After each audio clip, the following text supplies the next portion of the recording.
Hi, I'm Captain Mike, and it's a Sunday morning, and I had a little time before getting ready to go to church. So I came up to the shop, got me a cup of coffee, and looked around at some of the things that I had done previously, and decided that it was a really good time to tell you about some debauchery that has went on in my shop. As you all know, those in your care should never be left unattended for very long. And you should keep an eye on what's going on around you. But sometimes you can't do that in such cases as you've got a lot of stuff in the kiln, and I never peek in the kiln. I shut it up and trust that all is going to be well and everything is going to behave as it should. But in this case, it did not. Let me tell you what I'm talking about. My little group here, they got all hot and bothered as the temperature rose, as sometimes youth does, and they decided they would kind of all snuggle up to each other for whatever purpose, I don't know, and sort of stick together. I wished I had shown a picture of this, or had a picture before I took it apart.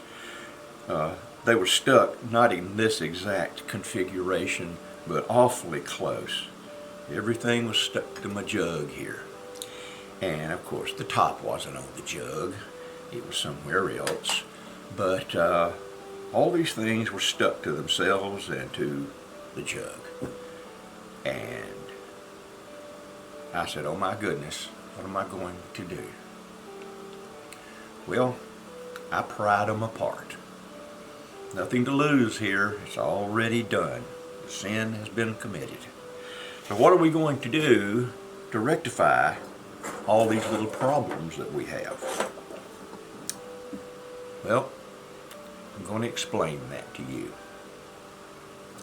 First thing I did is fix my little jug here, because my daughter had made this jug and she had glazed it, and the bear stuck right there. You can see that. I put a little bit more glaze on it. It's not perfect, but it'll do fine. And refired it, and it come out really nice. So we don't have to worry about the little ginger jar. Well, what are we going to do with these little rascals right here? Well, the main purpose is to chastise them, I guess, and try to get them to repent for their sins. And I'm sure they will. These little guys right here, I'm not going to do anything. Let me get them in the camera. My little frog friends, I'm going to leave them just as they are. And I'm going to put them out in my, what I call my trail of shame. It's not shameful. I put all my little broken creations out there so that I can look at them every morning as I walk through and talk to them. Tell them that all is not forgotten. That leaves my little bear. The little bear is really going to be resurrected just perfectly. Here's what I am going to do. I'm going to grind this spot off, and I'm going to grind this spot off. And I'm going to take me a bowl, and I'm going to paint it up. And how I'm going to paint it up is going to be a surprise.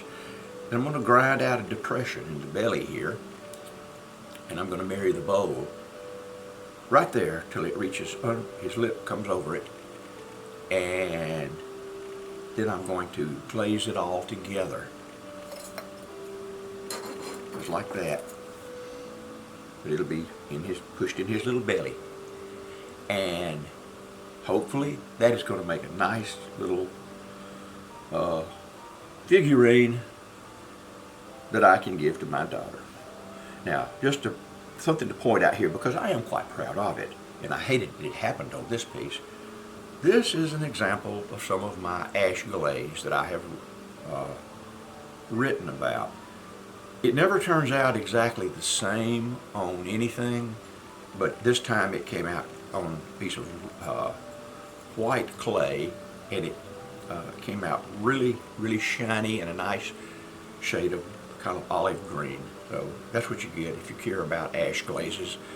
It doesn't always happen, but thought I'd mention that.